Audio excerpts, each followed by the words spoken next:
Welcome to the Solid Signal Podcast for December 16th, 2013, the week of. Year's almost over, and we're tying up a few loose ends with a few angry podcasts that I'd been meaning to make, but wasn't quite sure that you wanted to hear as much attitude, but sounds like you do, based on previous comments. I want to tell you about something that is beginning to get on my nerves.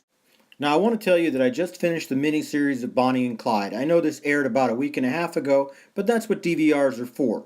It's not particularly new news in the sense that Bonnie and Clyde wasn't a terribly good miniseries. It was okay, but I will say the production values were better than you would expect from sort of basic cable stations. Why? Because it aired on 3 of them. That probably helped them to spread out the costs. A&E, Lifetime, and History all aired it at exactly the same time, which is kind of an interesting idea, allowed for a bunch of cross-promotion. The production value of this miniseries was actually extremely good. And that's because I'm sure 3 networks all pitched in to pay for it. And here in December, there isn't always a whole bunch to watch, so getting some good quality TV was a nice pleasant change. However, there's a big difference between the corporate synergy that comes with having multiple channels that can show you different views of the same event.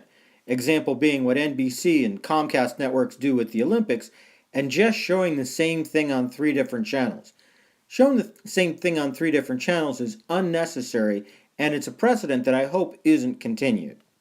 It's part of the genericization, or call it what you will, of all these different channels that all started out with different focuses and are slowly all drifting toward the middle. There was a time that TLC was the learning channel, had nothing to do with reality TV. A&E was arts and entertainment, Lifetime was more female-oriented programming, History was specifically documentaries.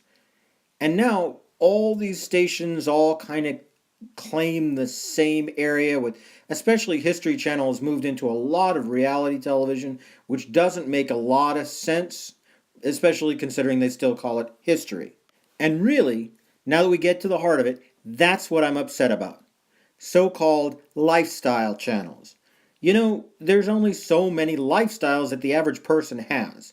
We do not need 150 different lifestyle channels that are all essentially showing exactly the same thing, possibly from a slightly different perspective. You know, what was wrong with the idea of having a bunch of different channels that were able to live or die based on their ability to serve a specific market? Believe me, I understand the economics at work here. I really do. Making more money is good, making less money is bad. But in the grander scheme of things, you know, there's room for small channels and large, especially since we're not on an a la carte system here in the United States. And why not just have a few channels that really dare, to show programming that isn't necessarily designed for the mainstream?